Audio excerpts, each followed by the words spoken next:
দোয়া পরে শুটিং সেটে যেতাম এমন মন্তব্য করেছেন নায়িকা নুসরাত ফারিয়া। ঢাকায় সিনেমার নায়িকা নুসরাত ফারিয়া দেশের পাশাপাশি কাজ করেন ভারতের পশ্চিমবঙ্গেও। অভিনয় গান দুটি সমান তালেই চলে তার। এবার ঈদে মুক্তি পেয়েছে তার অভিনীত ভৌতিক ঘরানার সিনেমা জিন 3, যেখানে তার সঙ্গে জুটি বেঁধে অভিনয় করেছেন অভিনেতা সজল। ছবিটি নির্মাণ করেছেন কামরুজ্জামান রোমান।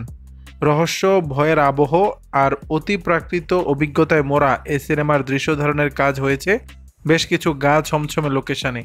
ফলে শুটিংয়ের সময় অজানা আতঙ্ক কাজ করেছে নুসরাত ফারিয়ার মনে।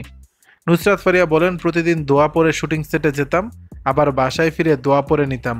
আল্লাহকে বলতাম উল্টাপাল্টা কোনো কিছু যাতে না ঘটে। শুটিং অভিজ্ঞতা জানিয়ে নুসরাত ফারিয়া বলেন, যখন শুটিংয়ে যেতাম তখন মনের ভেতর একটা ভয় কাজ করত, কারণ যে কোনো কিছু ঘটতে পারে।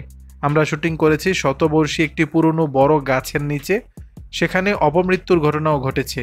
কেউ গলায় ফাঁস দিয়ে মারা গেছেন, আবার পাশে রয়েছে শ্মশান। বিপদ এড়াতে ওনার নিচে রসুন রাখতেন নুসরাত ফারিয়া।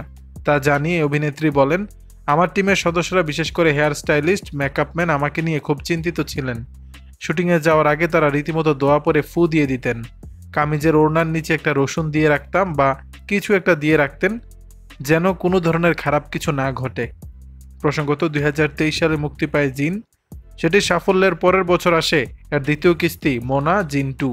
সেই ধারাবাহিকতা এবার ঈদুল ফিতরে মুক্তি পেয়েছে জিন 3। দর্শক, বিষয়টি নিয়ে আপনাদের মতামত জানাবেন নিচের কমেন্ট বক্সে।